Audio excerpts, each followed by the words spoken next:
Hi, my name is Stephanie and welcome back to my channel, and today is finally the day that we are going to be discussing my personal statement that got me into Oxford. I know, it has been a while, but we're finally here.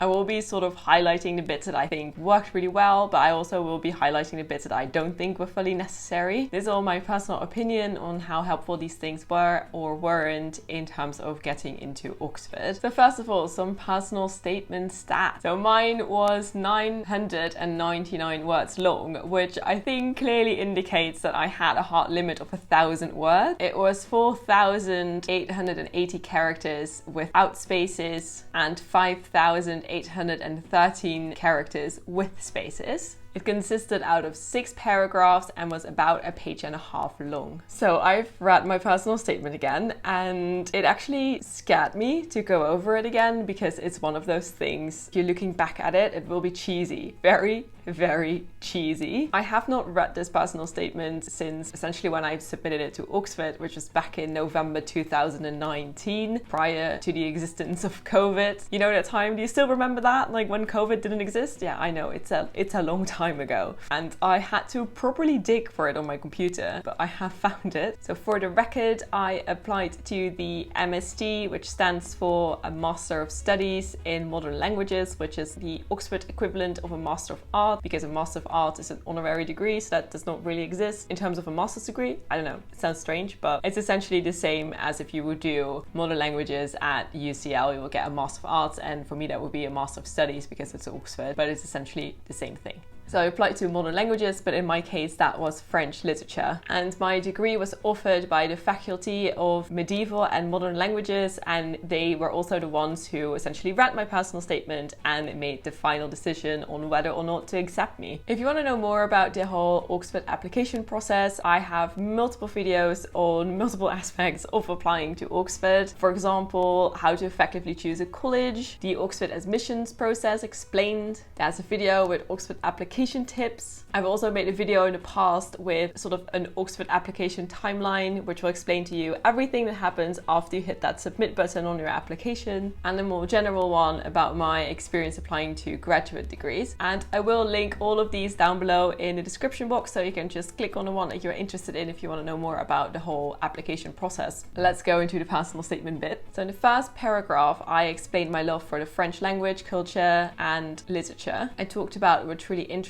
me in French literature and literary theories in general. And looking back, I really think it was the right way for me to start a personal statement because it sort of set the scene, if that makes sense. And looking back at it, what I wrote in that first paragraph also still makes sense. So that was a good start for me reading through this entire thing. My main takeaway for sort of describing your love for a subject is that please do not write I love French or I love biology, because it's an empty statement, if that makes sense. It's, in my opinion, a better way to demonstrate your love for your subject in a different way than just writing I love French. In the paragraph that follows, I made my examples from the first paragraph more specific, with examples from French literature, which in my case is post-colonial literature, as that is my sort of area of interest and expertise. It sounds so weird to say expertise, but that is the area that I focus on within French literature. So I gave examples that were related to the area that I was interested in. And the examples that I chose, I sort of combined with the why Oxford question and also with the why this course question, as essentially I wanted to demonstrate why Oxford was the best place for me to study this particular degree. So that was sort of my main goal with that second paragraph. And in my opinion, you should always answer 4 questions in your personal statement. I do think that a lot of universities are looking to find an answer to those 4 specific questions, and those are, first of all, why this university, which in my case was Oxford, and why this specific course as the second one, and the third one, why you, or why me in this case, why should I go to Oxford, and for what I want to do with my degree after I graduate. I would say that universities do like to see answers to these 4 questions. Sometimes they'll put even more questions that they want you to answer on their website, so please scroll through the website, because I remember distinctly that I think it was Queen Mary asked me to answer specific questions in my personal statement which were not those four. So still in the second paragraph, I continued explaining why Oxford, and I answered that question by essentially looking into other courses that were offered by other universities, which were also French literature, and I was sort of looking at the differences there. And in all fairness, these differences can be different for literally anyone. It varies from course to course and from person to person. And these differences can literally be anything from the structure of the course, professors, the modules, the reading list, the possibilities beyond the course, such as following an interdisciplinary course or module, or being able to access historical data, files, or documents. So what I did was that I picked one major difference and I essentially wrote how I should go to Oxford to overcome that other problem that I would have essentially at other universities, if that makes sense, by highlighting the fact that Oxford would give me access to XYZ, and that automatically would make Oxford the only place where I can achieve what I wanted to achieve. So that's sort of how I went about that question. So then we have 4 paragraphs left, and to my big surprise, I talk about myself in all freaking 4 paragraphs. I know, it's wild, I'm aware. This also meant that this was by far the most awkward part to read. So in the 3rd paragraph, I talk about my more recent academic achievements, such as my university exchange to New York for a full academic year, the fact that I got a 4.0 GPA, and I spoke about the fact that I graduated with 274 credits instead of the 180 I needed to graduate from the University of Amsterdam with my bachelor's degree. And I do really think that it is great to demonstrate academic achievements, as it sort of shows who you are or who you can become as an academic. And I would very much recommend putting in your academic achievements. Please do keep in mind that these academic achievements will vary based on the country that you're in. Like, for example, the whole credit thing is a very Dutch thing. Like, normally in uni you will not graduate with as many credits as I did, which is a bit strange. So that's more of like a cultural determined academic achievement, and I'm sure in your country there will be academic achievements that are similar to this. Also, please include if you have any work that has been published. I'm sure Oxford would love to know about that. So in paragraph 4, I started off by explaining that I took on Italy studies, which is similar to French culture and literature, but it just has a weird different name because they were changing the names at that time. I don't know why the University of Amsterdam was doing that, but anyways, they did. So I wanted to finish the first year of Italy studies, which is also where most of my extra credits came from. After that, I continued talking about my academic achievements from high school. Looking back now, I don't think that that was necessary. I explained things like I took an extra French course outside of high school because my high school French was not challenging enough for me. And I spoke about where my love of French originally came from, which was when I was in high school, essentially. But looking at it now, I don't think it added a lot of value to myself as a master's candidate, as it is not academic enough, if that makes sense. Like, high school French is fun, but it's not academic in a way. So my main takeaway here would be, please keep it relevant to your master's degree, as in terms of all the high school stuff, it was just a little bit too long ago, and I don't think it was as relevant as I thought it was back in 2019. Then we have another paragraph that I am not quite sure about, which is paragraph 5, as I spoke about my sports achievements. As far as I'm aware now, Oxford does not really care about anything that's not academic, so sports definitely is not in the realm of things that they care about. Maybe when it's like high-level chess or bridge or something along those lines, but figure skating, which was in my case, I don't think that this was something that added real value to my application. I did a lot of figure skating in my early years of high school. It took up a lot of my time and I did quite well, but it doesn't have an academic value to it. I do think if you would want to include something like that in a bachelor's personal statement, that would make more sense to me than including it in a master's personal statement, because again, this was something that happened for me in early high school, so it's just too long ago and not academic enough. So I would not really recommend putting a bunch of sports stuff in your master's personal statement. Then we have the final paragraph, which is actually an interesting one, and I had sort of forgotten about this one. There was multiple things that I just didn't remember at all writing down, but this one I actually had forgotten entirely. It is interesting because I did what a lot of people on the internet said that you should never do. This is the paragraph where I answered the question of what I want to do next after my master's degree, and I decided to put it as it was at the time. And I wrote essentially that I had no idea what was going to be next.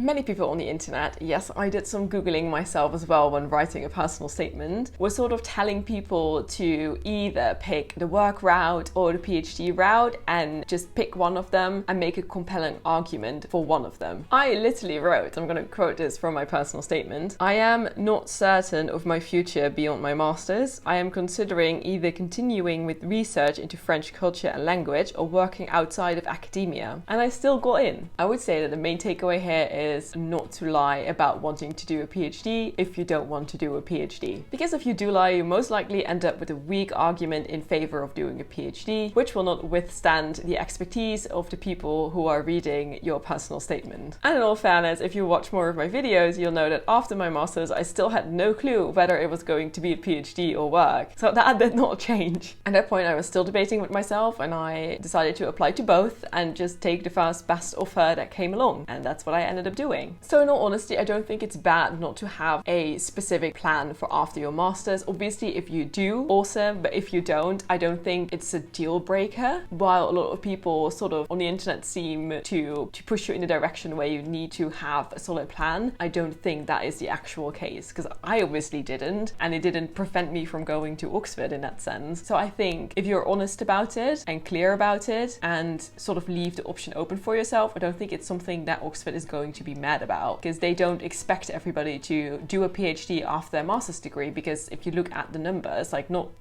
if you look at my class, not everybody moved on to do a PhD. It's not even half of the people who I was studying with that ended up doing a PhD. So yes, this is my personal statement, and this is what I think of it now. I would like to add two more things that weren't quite specifically in my personal statement, but that I do remember thinking about or finding on the internet. Because I remember doing my research on how to write a personal statement, because I had absolutely no clue. I had never written a personal statement before, because in the Netherlands we just don't do it. It's not a thing. So this was the first one I've ever written. And the one thing that kept on popping up, especially for a personal statement to do modern languages, was the fact that you needed to include a bunch of literary references to demonstrate how much you have read. Apart from the odd example that I gave in the second paragraph, I didn't really do that. So I don't know to what degree this is actually important to have a bunch of literary references. I also think that you can definitely overdo it, and maybe I didn't do it enough as they would have liked to see. I don't know, but that's one of the things I'm still sort of unsure about what the actual answer is to that. But in all fairness, I just had the old example in my second paragraph, and it didn't prevent me from going to Oxford. And the last thing is that if I would have applied to a US university, I would have written a completely different personal statement. From my experience abroad, from my own experience applying for PhDs, and also watching a bunch of YouTube videos from Americans who are applying to uni, it seems that the US has a more holistic approach to applications in general, which means they add value to things that Oxford is not necessarily looking at, such as, for example, volunteering or sports and leadership experiences. So looking at that, I would say that probably if you're in the UK and you're applying to US unis as well, you might want to write your personal statement differently. And similarly for students who are in the US and applying to Oxford or Cambridge, you might want to take this into account, that Oxford and Cambridge and a bunch of other Russell Group unis in the UK here do not quite value volunteering, leadership experiences and sports achievements as much as some other universities do in the States. So yes, that was my entire personal statement video. I hope it was helpful to you. I hope I gave you some great tips in that to write a great personal statement, and good luck on applying. And I hope to see you in the next video, and I'll link every single video down below. Please don't forget to like, comment and subscribe, and see you later.